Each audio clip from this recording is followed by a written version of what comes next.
मैं दावे से कहता हूँ कि आप जब पार्ट्स ऑफ स्पीच को पढ़ेंगे, यानी नाउन को अगर आप क्लियर करेंगे, तो pronoun, verb, adjective, preposition, conjunction और इंटरजेक्शन के कंप्लीट होते ही आपकी पूरी जो ग्रामर है, वो पूरी की पूरी ग्रामर कंप्लीट हो जाएगी, जिसमें आपके एक्टिव वॉइस, पैसिव वॉइस भी। नाउन पढ़ेंगे तो नाउन से रिलेटेड जितनी भी चीज़ें हैं ना, सारी क्लियर करवाऊंगा मैं इंशाल्लाह। प्रोनाउन पढ़ेंगे तो प्रोनाउन से रिलेटेड जितनी भी ग्रामर है, सारी क्लियर करवाऊंगा। वर्ब भी बिल्कुल इसी तरीके से। तो आपके सिर्फ पार्ट्स ऑफ स्पीच क्लियर हो गए, तो आपकी जो जनरल इंग्लिश आप जो कह रहे हैं ना, टेस्ट के अंदर जो ज़्यादा इंपॉर्टेंट होती है, वो आपकी क्लियर हो जाएगी। बिस्मिल्लाहिर्रहमानिर्रहीम एंड अस्सलाम वालेकुम। Welcome to Skylon classroom. Skylon classroom में आज का हमारा जो टॉपिक है वो है preparation of 5th to 15th scale, जो अभी जॉब्स आई हैं और जिसकी आईबीए टेस्ट ले रहा है, उसके हवाले से आज हमारा फर्स्ट लेक्चर है। ठीक है, 25 नवंबर 2022 को हम स्टार्ट कर रहे हैं।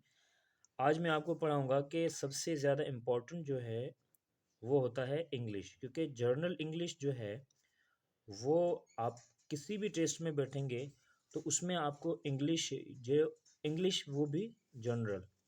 ठीक है, यानी आपको ग्रामर के हिसाब से जनरली ग्रामर का, इंग्लिश का नो हाउ होना चाहिए। तो आज हम इंग्लिश से स्टार्ट करेंगे कि कौन कौन सी चीज़ें, क्योंकि हमें 5th स्केल को भी देखना है, ठीक है, और हमें 15th स्केल को भी देखना है। हमारे लिए दोनों ही इम्पोर्टेंट है। तो हम स्टार्ट करेंगे 5th स्केल से और ऐसे सीक्वेंस बनाएंगे ताकि आपकी जो तैयारी है वो 5th से लेकर 15 तक ऑटोमेटिकली हो जाए। और हम कोशिश करेंगे कि सबसे ज़्यादा इम्पोर्टेंट जो क्वेश्चंस जो हमारे या जो सिलेबस है हमारा आता है इन टेस्ट्स के अंदर, हम उसी को ही सिर्फ टच करें। ठीक है जी। तो सबसे पहले हम आते हैं कि इंग्लिश में सबसे ज़्यादा इम्पोर्टेंट क्या चीज़ें होती हैं। सबसे ज़्यादा इम्पोर्टेंट जो चीज़ें होती हैं वो आपके होते हैं पार्ट्स ऑफ स्पीच। ठीक है जी। पार्ट्स ऑफ स्पीच जो है, अगर आपके क्लियर हैं तो आपकी तकरीबन सारी जो इंग्लिश ग्रामर है वो क्लियर हो जाती है, यानी जनरल इंग्लिश आपकी क्लियर हो जाती है। कैसे? अगर आप कहेंगे कि सर कैसे, क्योंकि पार्ट्स ऑफ स्पीच में सबसे पहले आपका आता है नाउन। ठीक है, नाउन, दुनिया में जितनी भी चीज़ें हैं वो सारी की सारी चीज़ें किससे बनी हुई हैं? नाउन से। ठीक है, यानी इंग्लिश के अंदर जितने भी नाम हैं, चाहे वो चीज़ें को हों, लोगों के हों, वो नाउन से बने हुए हैं। तो नाउन का होना यानी आपकी ग्रामर जो है, वोकेब्युलरी जो है वो अच्छी हो जाती है जब आपको नाउन का पता होता है और उसका यूजेज प्लूरल और सिंगुलर। क्योंकि नाउन के अंदर सिर्फ हम नाउन नहीं पढ़ेंगे, उसके अंदर जो सिंगुलर पढ़ेंगे और प्लूरल पढ़ेंगे, ये तकरीबन इम्पॉर्टेंट होते हैं किसी भी टेस्ट के लिए।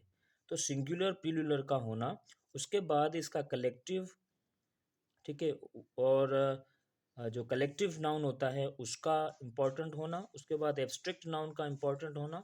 इसी तरीके से इसका मटेरियल नाउन, वैसे भी आपको सबको पता होगा जितने भी हैं। ठीक है, इसके 5 टाइप्स हैं, वो 5 के 5 टाइप्स बहुत ज़्यादा इंपॉर्टेंट होते हैं। मैं आपको सिर्फ एग्जांपल दे रहा हूँ, मैं सारी चीज़ें आपको समझाऊंगा। नाउन, प्रोनाउन, उसके बाद ये सारी चीज़ें हम स्टेप वाइज स्टेप सीखेंगे। पर मैं आपको सिर्फ आज आइडिया दे रहा हूँ कि कौन कौन सी चीज़ें आप जो है कौन कौन सी सिलेबस के हिसाब से सीखेंगे, ताकि आपको डायरेक्ट जो है वो टेस्ट के हिसाब से फ़ायदा हो। ठीक है जी।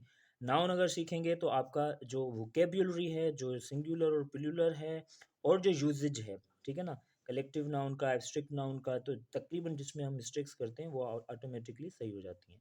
उसके बाद अगर आप प्रोनाउन हैं तो प्रोनाउन का इस्तेमाल भी सिंगुलर प्रोनाउन में, प्लूरल प्रोनाउन में, ठीक है, और टेंसेस के अंदर भी। देखें, सिंगुलर और प्लूरल प्रोनाउन सिर्फ नाउन्स नहीं, प्रोनाउन भी होते हैं सिंगुलर प्लूरल। और टेंसेस के अंदर इसका बहुत ज़्यादा अमल दखल होता है, क्योंकि वर्ब जो इस्तेमाल होता है ना, वर्ब वर्ब जो है वो, इसके बाद हम सपोज वर्ब को ही लेकर आते हैं। ठीक है, हालांकि एडजेक्टिव भी आता है, पर हम वर्ब को लेकर आते हैं डायरेक्ट, क्योंकि ये तीनों चीज़ें एक दूसरे से मिली हुई हैं। आप इनको अलग मत समझिएगा, क्योंकि इंग्लिश जो है वो पूरी की पूरी इंग्लिश जो है वो इन पार्ट्स ऑफ स्पीच से बनी हुई है। ठीक है, यानी आप पार्ट्स ऑफ स्पीच को समझ लें तो आपको पूरी ग्रामर जो है वो समझ में आ जाएगी। ठीक है, तो वर्ब कैसे, फॉर एग्जांपल आप सिंगुलर का इस्तेमाल करते हैं, नाउन का, प्लूरल का इस्तेमाल करते हैं, तो चेंजिंग किस में करनी पड़ती है? वर्ब में। ठीक है, आप प्रोनाउन का सिंगुलर या प्लूरल का इस्तेमाल करते हैं, चेंजिंग किस में करनी पड़ती है? अगेन वर्ब में। तो verb is the most important part also. ठीक है, ये सबसे ज़्यादा इंपॉर्टेंट पार्ट है। पार्ट्स ऑफ स्पीच में नाउन प्रोनाउन ठीक है, अपने हिसाब से एक अच्छी मतलब जगह रखते हैं, मगर हमें जो सबसे ज़्यादा फोकस करना होगा वो इस वर्ब को करना होगा, क्योंकि आपकी ग्रामर जो है वो रिवॉल्व करती है इस वर्ब के अंदर।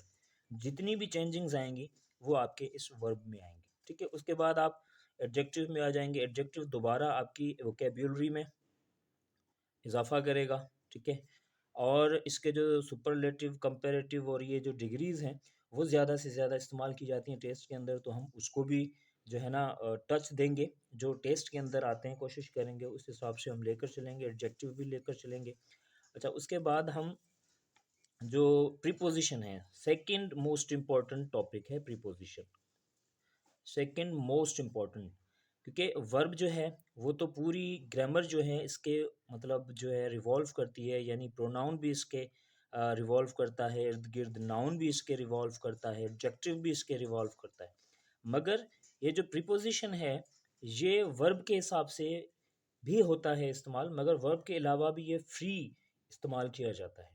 और सबसे ज़्यादा मुश्किल जो आपको फील होगा किसी भी टेस्ट के अंदर वो ये पार्ट ऑफ स्पीच होता है, दैट इज़ द प्रीपोजिशन।